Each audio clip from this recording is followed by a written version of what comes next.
Welcome back. We're here. We got another episode of Hoop Sense. I'm Mike Zakarian. I'm Trey Edwards. Ready to cook, huh? Yeah, man. How we doing? How's the week treating you? My body's hurting. Yeah? I played some basketball last weekend. Out of retirement, huh? No. I did a favor. It was a birthday party. Basketball at a birthday party, huh? Young man turned 33. Shouts to Tion. All right. Hooped in the Bronx, full court. Played 3 games. Okay. 21? Games to 12, ones and twos. Okay. All right. So it wasn't like too crazy. I shot pretty well. Yeah? Yeah. I just don't have my legs. So that's the thing. And also in the back of my mind, I'm like, please don't tear your Achilles. Yeah.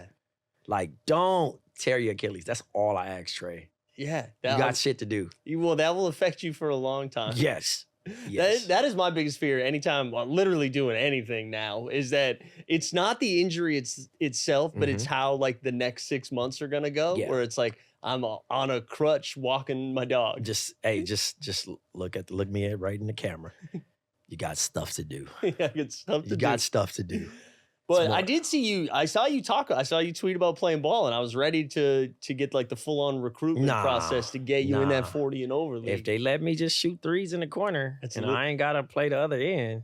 That's what I do. All right, I go from 3-point line to 3-point line. I could spread the floor for sure. If you just leave me in the corner. In a 40 and over league, all you got to do, if you shoot, you are the best player in the league. Yeah, no, I could shoot the blood out the ball. Yeah, there we go.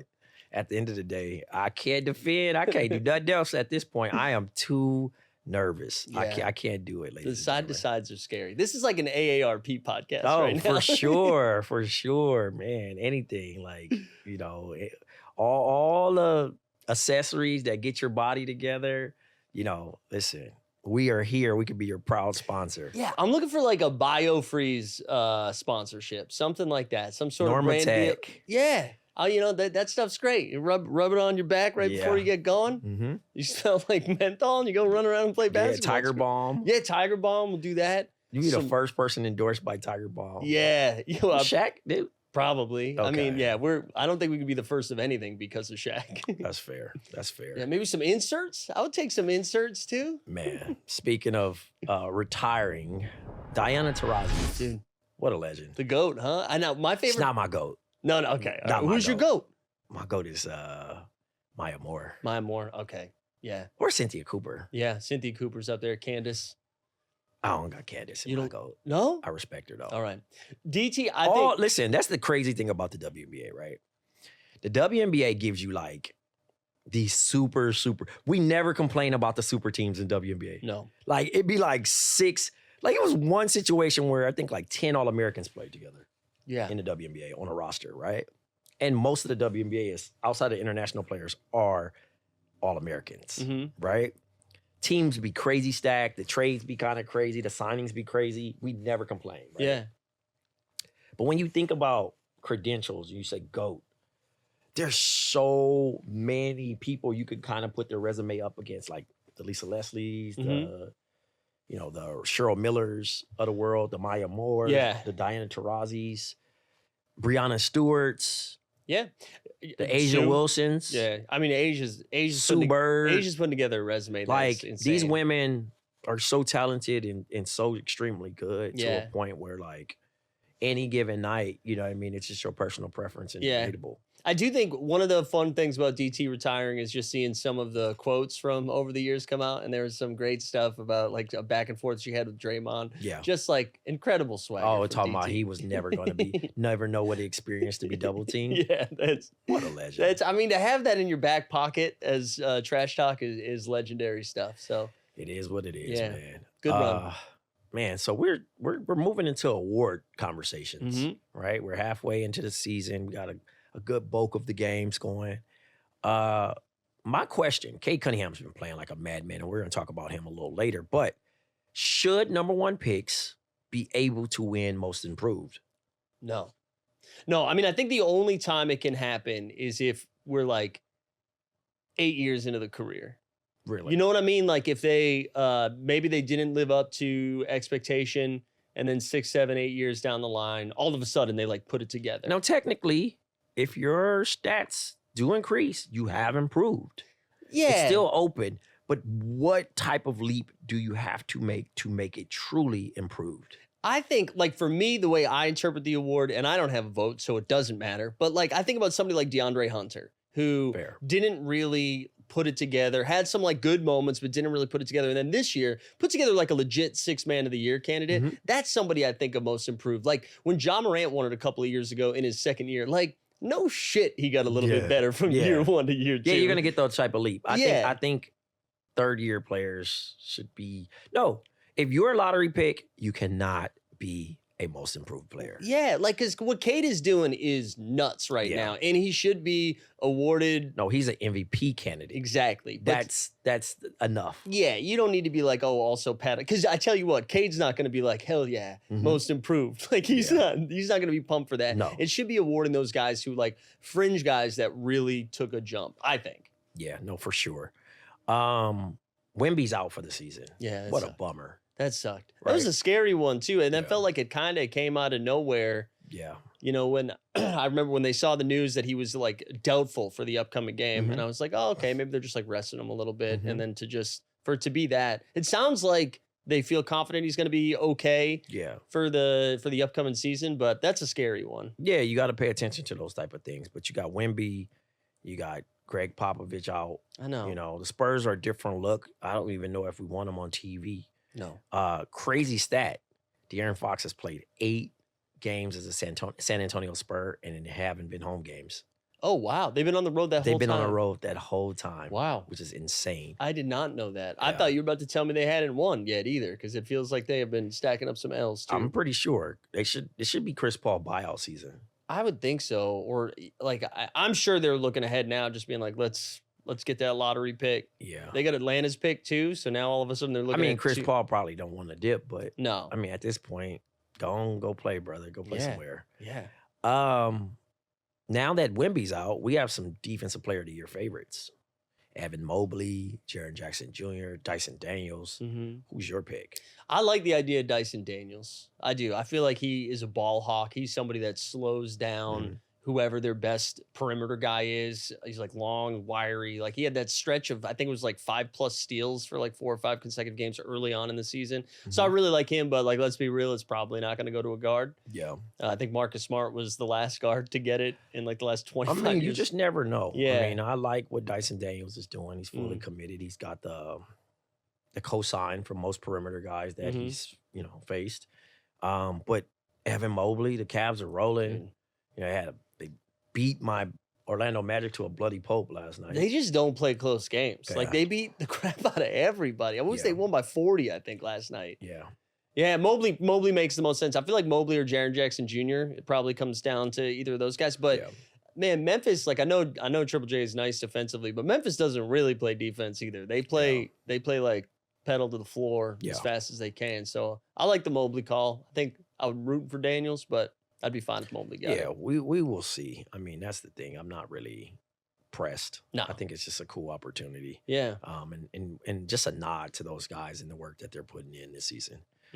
Chris Paul passes Jason Kidd to be second all-time in steals. Wow. That's a great accomplishment, but also who was taking the stats when John Stockton was doing this stuff? Because John Stockton, I don't feel like he's ever going to be caught. Yeah, I know there was a conversation about this online this week because Nikola Jokic had 19 assists. Oh, I seen that first clip and I turned it off. Yeah. I turned it off. I don't know what an assist is anymore. I know. I was talking to Seth, I want to say 2-3 weeks ago about because he was on the compilation of NBA travels. Okay. And he says, man, you could travel in NBA. Yeah. And I said, you might can. You might can take 3-4 steps at this point. So what is a true assist in the NBA? Yeah, it feels like as long as they score within like 8 seconds after passing the ball, it counts. So yeah, that one was kind of tough. But yeah, to your point, if Stockton was playing now, I don't know how many steals is he racking up a game. If I played right now, I'd probably average 12 assists because that's all I would look to is just to pass the guys. Yeah. I don't know. It's just an easier setup. Let's go to teams of the week. The Detroit Pistons.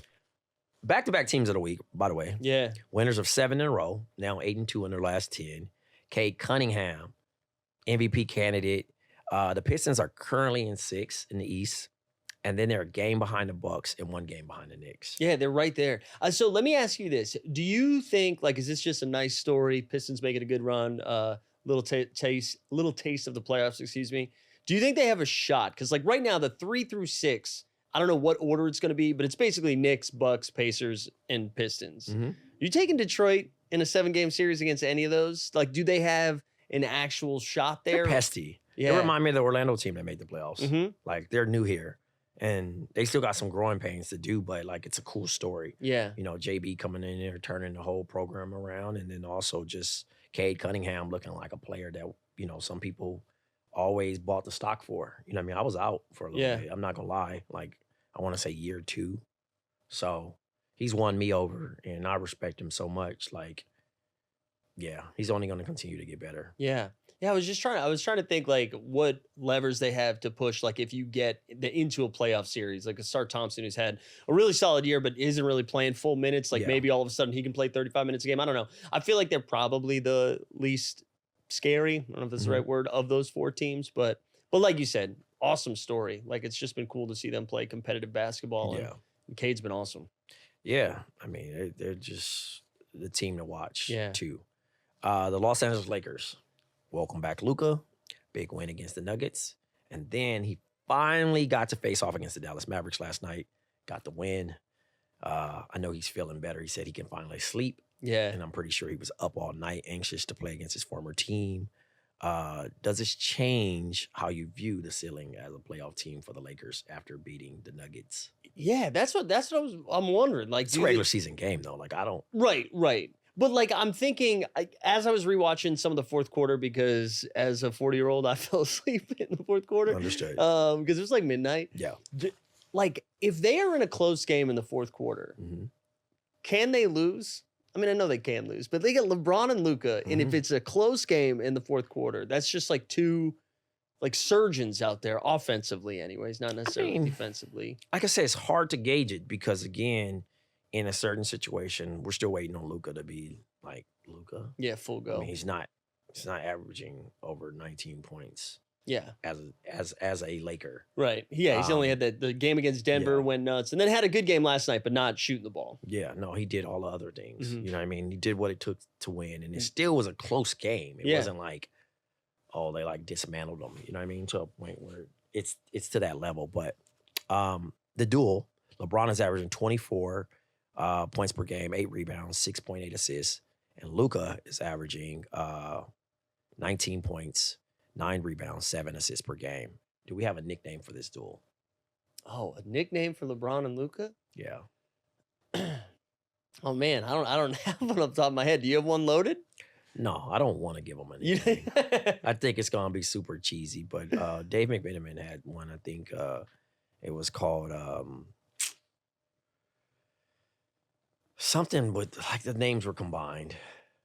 Well, listen, they both go by one name. Just call them LeBron and Luka. Like, we don't need to benefit this. You know what I mean? Yeah. We don't need. I don't know. Yeah, we don't need to do that. Great tandem. Going to sell a lot of tickets. Going to sell a lot of jerseys. I mean, kudos to them. LeBron looks rejuvenated, man. He's like playing defense now. I mean, I've seen a few people say that they're going to be in the Western Conference Finals. I think I was not buying into that team at all early on. I do think they have like a shot to get there, but I wouldn't. I'm sorry, OKC and Denver, and I know, like, I need to see them play against OKC too. Yeah, that's what I mean. Like, and not just it's one thing to go out and beat a team one time when you are going up against a team, adjustments and stuff like that. Yeah, and it'll be JJ's first time doing that as a coach in the playoffs, which I know he's been getting. JJ can coach. Yeah, he's been doing. He can coach, man, and he's made the adjustments that needs to make. Like, and this new offense looks great. That video that went out after that Denver game, that got me a little hyped up too. Okay. I was buying. Yeah, it. I mean, listen, he's a winner, man. Shout outs to Bubs, man. He gets it. Yeah. I mean, a lot of people gave him flack, and I as the homie, cool, but like, I still gotta call it like I see it. And, it was looking a little dicey for a minute. They finally had hit the road, and now that Rob Pelinka brought the players that they really needed to bring in, sky's the limit with that. again, anytime a team plays defense, that makes me think they're bought into what the coaching staff's throwing out there. Because Yes. that just takes effort. That's not just talent. Like you got to try to play defense, and they are. They're playing, and they're not. They don't look like they're going to be a defensive team, and they're playing defense at least right now. Also, like about that game last night with Dallas, I just feel like we got to give Dallas a little bit of love. Yep. They have no business being in these close games, and they are so thinned out. But that shows how good they could be. 100%. Like a shell of them. And yeah, and I know I think we'll talk about Kyrie later, but man, he was balling last night. Kept them in that game single-handedly. We're going to stay in California and go up north to Golden State Warriors, right? The Golden State Warriors have they're winners of 4 in a row, right? Currently an 8th seed, but half game behind the Clippers for the 6th seed. So it's a very tight race. What do you think about the Steph Jimmy show? Yeah, I almost like the same thought process that I have with the Lakers. Like I'm trying to gauge what are the ceilings of these teams because they all kind of look the same. They all like have flaws, right? Yeah. But you get into a 7-game series and you know what Jimmy can do in the playoffs. And like Draymond, whatever you feel about him as a player this late in his career is still Draymond, right? Yeah. He's still going to bring the defensive tenacity and he's got the 2-man game with Steph. I don't know. I feel like Golden State's legit. Again, I'm not going to say Western Conference Finals, but I feel like they could win a series. You know, where are you at with it? Yeah, I mean, the friend of the show, Bomani Jones, said today that don't let Steph feel like he can win it. I think that's very smart. Right? And the confidence is there now. Mm-hmm. You know, they don't feel depleted. They got like that, hey, we got somebody now that's just matching the energy of my play. And, you know, anything that allows Steph to get looks, one-on-one matchups, those type of situations, Draymond and Jimmy on defense, him quarterback and Jimmy learning not to overexert himself, playing smart. You know, like the Warriors is a class act, organization. So like he's gonna get the best care of his body and like learning how to like be a better pro. Mm-hmm. It's scary, man. Yeah. They're scary 7 through 10. Yeah. And even like Steph not having to do everything offensively every single possession, because that was part of the problem with them earlier on in the season. It was just like the offense was stuck in the mud because Steph had to create all of the time. Yeah. And now there's going to be moments of the game where like, Jimmy, can you just like take over for 3 to 5 minutes, And then again, I know we already brought this up, but Moses Moody firmly in the starting lineup. Shouts to Moses Moody. I love it, man. And he's balling. So I think the Warriors are legit. I feel like it's OKC, Denver, and then a gap to everybody else. But I wouldn't be pumped to play Golden State in the first or second round. Sir. Because you're right. Steph with confidence, scary. Scary hours. Let's move on to next man up. Jaden McDaniels. He's averaging 18 points, 8 rebounds, and almost 3 assists in his last 10. Solid defender, but starting to get better, ramping up his offense, especially with the absence of Julius Randle. Like, what do you think about, Jaden McDaniels right now? We've seen this last year in the playoffs too, by the way. Yeah, but like I feel looks like more consistent. Right now, that's what I'm saying. Like night in and night out, he's kind of doing it right now. I feel like I'm like saying the same thing for every team, but it makes me readjust how I think about Minnesota as a playoff team. Yeah. Because you have what you have in Anthony Edwards, who has turned into like Larry Bird from 3-point land.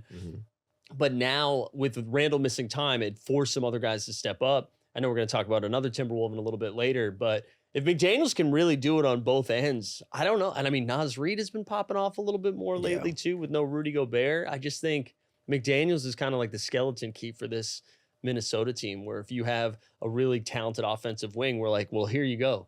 Deal with McDaniels for the next 48 minutes. They added Bones Highlands today. Yeah. I mean, I don't know. I had Bones stock early on. I was a big Bones fan, and he hasn't really gotten many opportunities since. I don't think he has to do much. I think I hope he can stick around in the league. But, Dillingham, Highland, Anthony Edwards, they're going to have a lot of fun. Yeah.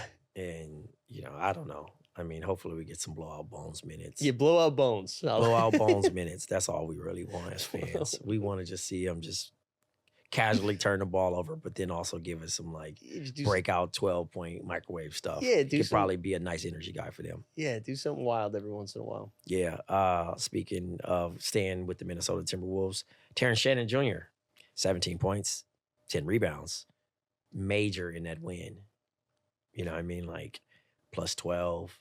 7 for 10 from the field. Like, that's what Minnesota needs. Mhm. Again, the next man up to step up and show their depth and being able to make shots and be able to again beat those teams like the Oklahoma City Thunder, who are, potentially favorites to win the title, but Mhm. also favorites to come out of the West. I really liked the pettiness of Anthony Edwards and company doing a group interview. It's great. Yeah, we need it. That's we need that in the NBA. I know that's like the right lane for villain. You know what I mean? Yeah. You don't want to go full villain. I think Dylan Brooks sometimes full villain. Yeah, you don't want to do too much. Nah, you want to lead like that. Was a fun petty You want way. to say, hey, we beat y'all, but I want you to think about this. Yeah, because if I'm OKC on that end, I don't mind that. Like, I like that. I'm like, all right, we're gonna bring it next time. Yeah, but that we was like gotta a win. funny way to do it. I Yeah. thought.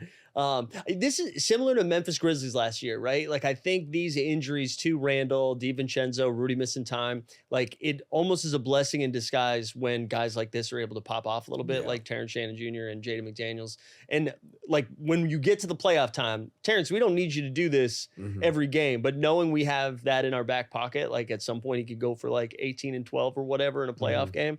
It's just good to know you have that in your back pocket. Yeah, no, for sure. The last next man up is Tumani Kamara, 12 points, 7.5 rebounds over his last 10. In the defense, man, that's what gets him on this list. Like, he's everywhere. And it doesn't matter like who your best player is, he's gonna guard him. I mean, he has a chance to be in that DPOY conversation as well. Yeah, that'd be wild. Just to think Phoenix had him. Oh, that's right. They did. Yeah. Yeah, he went with Aiden. With Aiden, that's right. I forgot about that. Yeah. Yeah, like that's another guy where when we were talking about most improved earlier, like that's the type of guy I feel like For that sure. should be in those conversations. For sure. Yeah, I'm not mad at that at all. Like, really, when you think about it, I'm like, all right, cool. Yeah. Yeah, I don't argue that. Moving right along, hot hand. You mentioned Kyrie Irving earlier in the show. Kyrie, since the Luka trade, is averaging 28.8 points per game, 5.3 rebounds, and 1.8 steals. He's defending. He is. He's on a mission. I mean, like again, even that game last night, I know it was in a loss, but the Lakers only scored like 108 or something like that, Yeah. 107 points. Kyrie, I did not recognize him last night. When I was watching the game, the new fresh face. Yeah. Did not. I was like, who is that man? Shouts to him. He's very spontaneous. Yeah. He's just doing whatever. And he kind of favored Eddie Jones, as the internet said last night. But, Yeah. yeah, he's a different dude, but like one of the most talented in the game. Again, that Dallas team has no business competing right now with like all of the injuries they have. And again, as long as they can hang on and stay in the play-in conversation, I think we talked about this, but if OKC is the 1 seed and it's like, hey, congratulations, here's Anthony Davis, Kyrie Irving, Daniel Gafford, PJ Washington, enjoy the first round of the playoffs. Like, that's not, I would still take an OKC in that, I think, but that's not a fun matchup for them. I mean, I've seen AD working out, and man, hopefully they get him back. Yeah. Man. Were the workouts good or bad? I can't. That was good. Okay, It was all good. right. It I was didn't know if good. you're like, I saw him working out. It's not- Casual jump hooks, Yeah. just getting loose, doing the AD thing. I think AD's AD, Yeah. regardless injury or not. I just think that when he's healthy to get out there, they're a scary ball club. Mhm. You know what I mean? They took the Lakers all the way to that just without AD. Yeah, and that's almost every game. Like every game that they're staying in. Yeah. I'm usually hesitant to give Jason Kidd the coach love, but hey, he's keeping him in there, Nah, man. he's good, man. Yeah. This kid's good, man. I mean, He got him to the finals last year. he got him to the that's what I'm finals. saying. And that's what you got to kind of put a respect on. He Yeah. got him to the finals. So That's It what. is what it Yeah, it is. was a previous take I had that I swallowed the L. I took Okay. the L. Okay, all right. A name that I don't get to mention often, Tobias Harris. Tobias Harris, since trade deadline, is averaging 19 points per game, 5.3 rebounds, and 1.3 steals. He's, Paul George over me. That's Yeah. what he's saying right now. Hey, man, one man's trash is another team's treasure. You know what I mean? Like, that's all it is. Yeah. Tobias Harris proved night in, night out that it is very difficult to be the third man. You have to be okay with it, and you have to be consistent. And I Mhm. think that, sometimes the grass isn't always greener, especially in Philly, and not to just be bringing up Philly in this particular situation and overshadowing Tobias Harris' success. But, it's night and day. Tobias Harris was a great third option for them, Yeah. and they looked at it and they see Paul George over there and said, oh, we get an all-star. We can really blow this thing up, and it really didn't go that way. So you see Detroit's in a chance of making the playoffs the first time in a long time. And then also just on the positive end, like Tobias Harris, he's being a great leader in that area with Malik Beasley helping Cade Cunningham achieve his dreams. So yeah, and they seem like they're having fun. Like the vibes yeah. seem really good in Detroit right now. Yeah. And yeah, shout out to Tobias. Yeah. Shouts to Tobias, man. Made a lot of money too. Mhm. Legend at the bank. 30-second timeout. We got the Los Angeles Clippers here. Losers of 3 in a row. Kawhi missing some time. And he's slowly moving into playing the game. They're slowly moving into playing games. Yeah, I think they got a half game lead over both Timberwolves and Warriors right now, hanging on to that 6 seed. I think I saw something today. Kawhi is back tonight. I think they're playing the Pacers. So by the time this comes out, that game will have happened. But yeah, I don't know. I mean, I'm a little nervous. They fall into the playing game, and then all of a sudden, it's like do or die. You get one game to get yourself into the playoffs. Like I'm a little bit nervous they might fall out here. And they've been without Norm too for a few games. I mean, that's what I said. They got hit with the injury bug. But they had been dealing with the injury bug, and they actually had guys that, were actually playing defense. Mm-hmm. Like they had a different pep in their step. I think Norm Powell not making an All-Star game kind of killed the momentum a little bit, but then also like it's kind of dialed back. Did they peak too soon? Mm-hmm. We're not sure, but it seems like other teams are like, yeah, that was cute. It's February now, so like we're about to turn the fire up and really show like we're different ball clubs. Because I remember Minnesota struggled early. Mm-hmm. There was a few teams. Phoenix is starting to decline even more. I don't know when they're going to win another ball game. I know, because I mean, you look at it, right? So the Clippers right now are in the 6th seed, and then it's Minnesota, Golden State. You've got Sacramento and Dallas. That's kind of 6 through 10, right? And so that 2 of those teams are just not straight out not making the playoffs. Yeah. And we've already talked about Minnesota and Golden State kind of picking up some momentum. We talked about Dallas getting healthy. Yep. And the Clippers are just kind of stagnant right now. And again, listen, Kawhi could come back, start ripping off some games again, and they'll be fine. It feels like every week there's massive shifts in momentum in that range. But something to note, because it felt like they were overachieving all year. And we're like, wow, I'm going to put some respect on the Clippers, which we still do. But creeping into the playing game. Yeah, very close. I think the play-on game is going to be more exciting than the playoffs. It's going to be, because there's going to be good teams. Yeah. With expectations. Yeah, and I mean that's the thing that is the silver lining of the NBA right now, right? People want to complain, viewership, too many threes, etc. But like the playing game, I remember when it first got introduced, people, this is stupid. No, this is great. And it's always turning great because it helps so many teams. Mm-hmm. It is. It's fun. It's fun that people are still trying. Because, I mean, there's a world in which Sacramento would have shut it down, and Sacramento's still out there competing. Zach LaVine, we're finally listening to... Yeah, if you're 9 and 10, you are usually packing it up, booking flights and stuff like that. So yeah, but now you still got a shot. And, I mean, like, outside of OKC, but if you finish in that, like, the 7 seed, I bet a lot of teams are looking at, like, Memphis, or if Memphis holds on to the 2nd seed, being like, we could probably... Yeah, I mean, some teams match up better, despite record or not. They just get up and play for those teams. Yeah. We mentioned the Phoenix Suns, 2-8 in their last 10, 4 games below, the 500 mark, and 2.5 games behind the 10 seed. Like, I don't know what's going on. I mean, the numbers are there for the big 3, but they just can't win a ball game. No, I mean, and they have the number 1 toughest schedule from here on out. Yeah, it's not. It seems like they will be lottery hunting a little bit. Because even like last night, that game against Memphis, they played great offense. They played great offense. But like KD was awesome in that game, had some like real strong shot making down the stretch. Book got himself in a lot of foul trouble. He fouled out. And like Bradley Beal, since coming back into the starting lineup, has been like a 20 and 10 guy. Yeah. Beal's been awesome. But they still just can't find ways to get W's right now. And like last night, they had that game. And and Ja just stole it from them. Yeah, I mean... Yeah, that was a high-scoring ball game too. Yeah, but just 148, something crazy like that. It was insane. But you know what I mean? Like overall, I don't know what to do. I don't think any practice fixes this. No. I don't know. I mean, I just think that to put a full game together is hard for them. Yeah, you know what I mean? It seems like they know where the season is going. Yeah, like that's kind of the looks on the faces. It feels like. Well, I mean, the trade deadline thing too.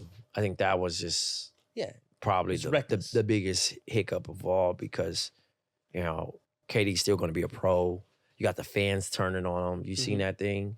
On KD? Yeah, KD and Book talking about like they need to trade one of them or. Oh, I didn't even see Yeah, that. it's been really ugly. So it's like been like a weird tug of war. And I'm glad he went on Draymond's pod with Baron Davis and talked about like what his true mindset was going on with that. Like, you know, I'm expensive. Any team that trades for me blows up their team. So it doesn't make any sense. I don't want to get traded in the middle of the year.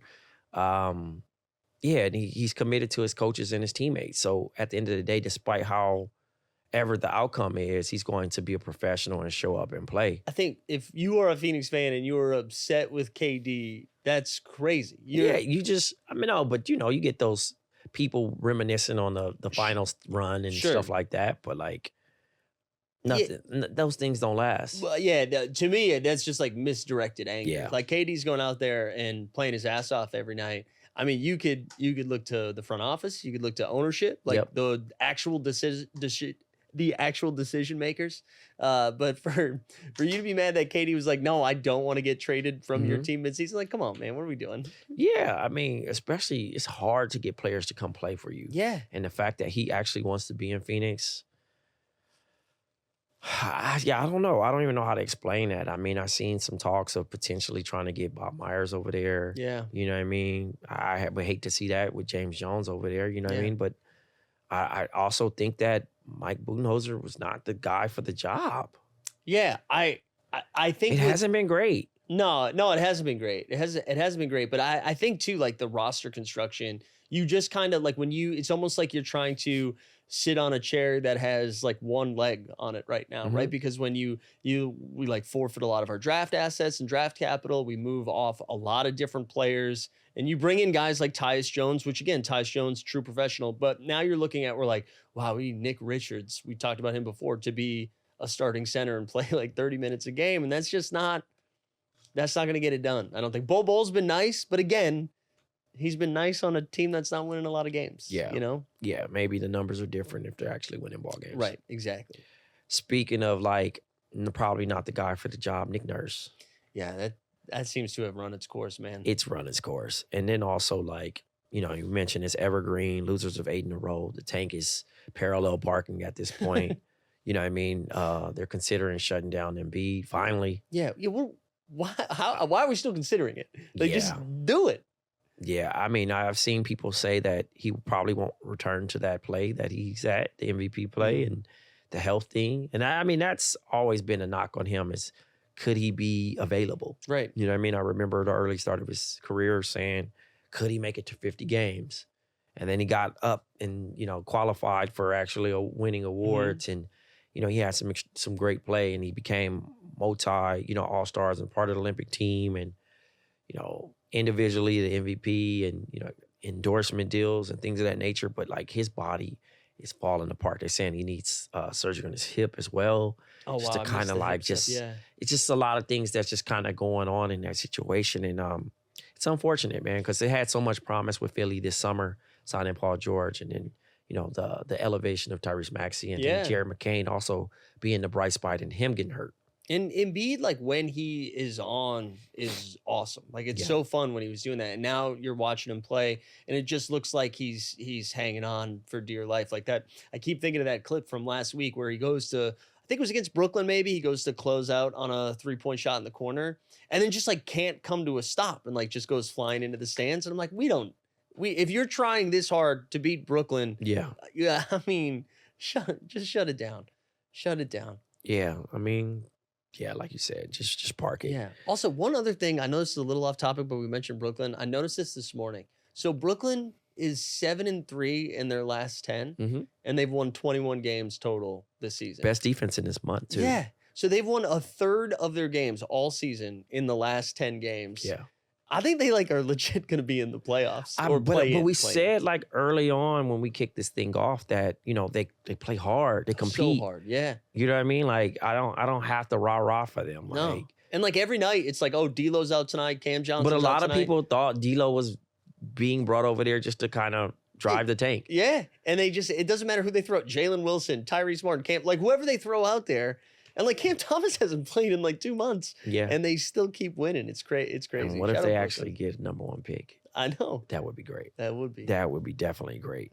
I added a late addition, the New York Knicks. Uh-oh. Time out. They had a tough weekend. Time out. They're 0-7 versus top 3 teams in the NBA. Not good. This team was put together to beat the Boston Celtics. Talk your trash. No, they're not going to beat the Boston Celtics. Like, that's the thing. They're just not. There's no depth, and I like Mitchell Robinson. I think Mitchell Robinson's a nice piece, but the New York media and the Knicks are talking about Mitchell Robinson coming back like they just got 2000 Shaq. They're like, well, Shaq, no, don't worry, we got Mitchell Robinson. I'm like, I don't know, man. And I think like again, OG Anunoby, who's a really nice player. Cat obviously is like putting an all NBA year together, but you need those guys healthy, and they're playing playoff minutes in the regular season. Yeah. And they just don't defend. And that's the thing that transfers to the playoffs is defense. And I don't see it. Tibbs is so heartless. I seen Cat go to the back. Wasn't ready. Like Dude, Cat looked like he got shot the way that he was walking. Like it just looks so crazy. And then Tibbs just is throwing him back into the fire. Down 18, get back in there. What? I know. What are we doing? What are we doing, man? I know. So I still think because of the East, I think they probably get out of them. Like, I'm not too concerned about them going against like the Pistons or the Pacers or the Bucks. Like, I feel like they could get that win. They made all the trades to beat you guys. So, yeah. That's how good the Boston Celtics are. Yeah. And the Cleveland Cavaliers. Like, right? Belt to ass. Yeah, I know. The words of Pat Bev. I know, dude. We need Cavs versus Celtics in a 7-game Oh, yeah, series. for sure. We need it. For Because sure. I do think, like, Cleveland is, I know it's not a hot take, but they are legit. I hope so. I mean, again, regular season moves nothing for me. Yeah. I think they're very successful. They're playing hard for Kenny. And they're just going to have to get it done in mid-April. And they can gladly shut me up. I'll be happy. It's not that I'm just doubting you guys, but I just feel like until you can beat the Celtics, it don't matter. It doesn't matter. Do you think the Knicks go further than they did last year? So last year, what was it, second round exit, right? No. It's too tough. Same thing, one round. It's too tough. Yeah. They get to the second round and they get clipped. And it's such like a nice story right now where like, oh, Brunson and Hart, they have a podcast, Yeah, the it's boys, over. Cat. It's over. But I do think that honeymoon period will be over. At this point, we look at Jalen Brunson looking down at that bench and like, I took a pay cut for y'all. Yeah. You know what I mean? Like, it's getting to that point where it's like, all right, look, man. I think we're going to have to start talking to Tibbs like we were talking to Steve Kerr about Moses Moody, except about Deuce McBride. Deuce McBride got the start. Yeah, give him more. Keep feeding. He got the start. Yeah. Yeah. Need more. Yeah, I mean, you remember I campaigned for that to start him after 2. Yeah. I don't know. Take the W. I mean, they lost, but take the W. No. I'm no coach. But I just felt like they got to find something different. You don't need to be playing your guys 40 minutes right now. No, like, literally don't. No one else does that. No. All right, moving right along to player of the game. Cade Cunningham. We probably mentioned him 3-4 times already. He's been averaging 27.7 points, 9.6 assists, and 5.6 rebounds in the last 20 games. Is he an all-NBA team candidate this year? He's got to be, right? He has to be. So I'm trying to think of the guards that would go ahead of him right now. Like Anthony Edwards, Jalen Brunson. Steph's averaging 28 right now. Steph's awesome. He's on one. He's awesome. But like after those 3, right? Because I don't know if Luka's gonna played enough games because he missed so much time. I mean, is Cade? I'm probably missing somebody egregious right now, and I'm gonna get yelled at. But I feel like Cade is like 4th or 5th, right? He might be in the mix. Yeah, might be in the mix. That's gonna get him very effing good. Some money. Yes, definitely gonna get him some bread. But like MVP candidate. Yeah. Top 10 if he's not mentioned at all. I remember it was like 2 years ago, I think. It was during the FIBA World Cup, and like Cade was playing on the U.S. select team, basically like the practice team against the FIBA team. And everybody was like, oh, they're playing Cade in like the Luka role.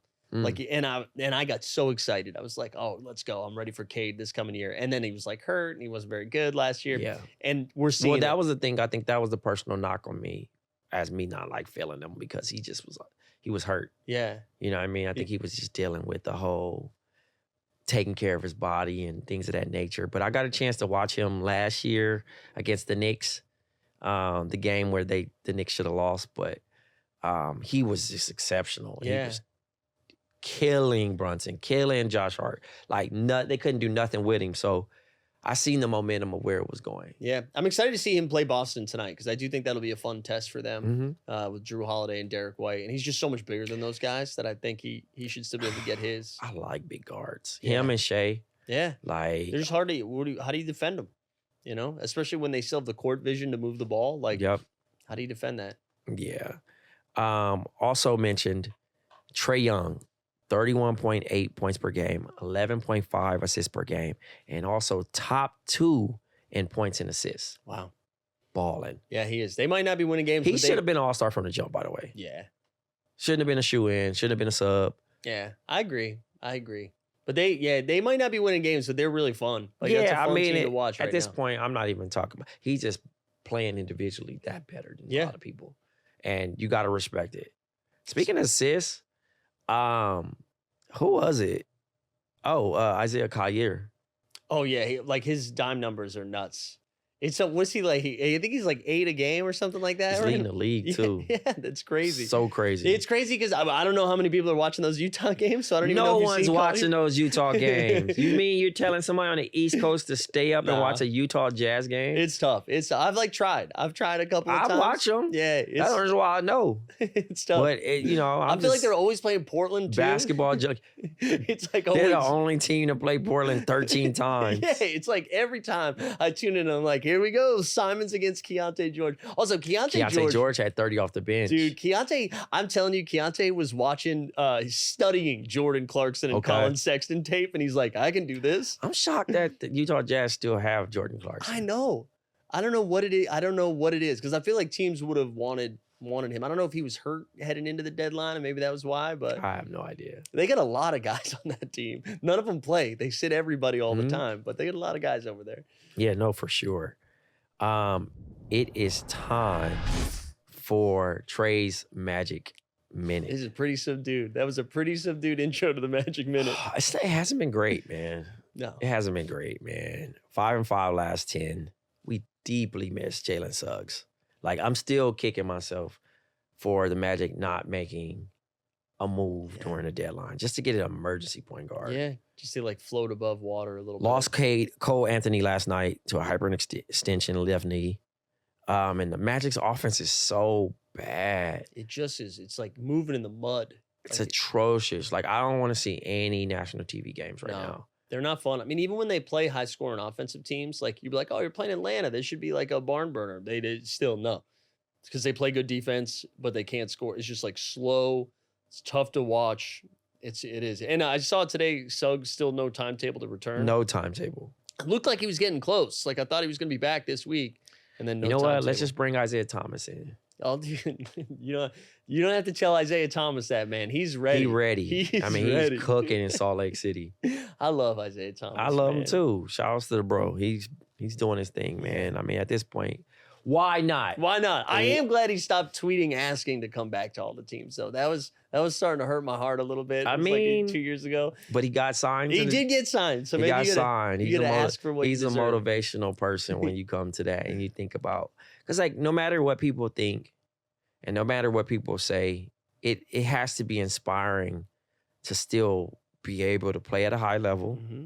No matter, people could say, it's the G League and he needs to do this. And that man's averaging like 24, 25 points per game. Is he really that? Yes. He's tearing the league up. I did not know that. Yeah, but like, Suggs is hurt. Yeah. Go get Isaiah Thomas, just bro. do something. Inject something. Him and Paulo can connect on the Seattle connection. Yeah. Like, I was watching, was it Markelle Fultz with the Kings now, I think, and he stepped in, and I was like, man, could he, even a Markelle Fultz running around would have been good for Orlando right now.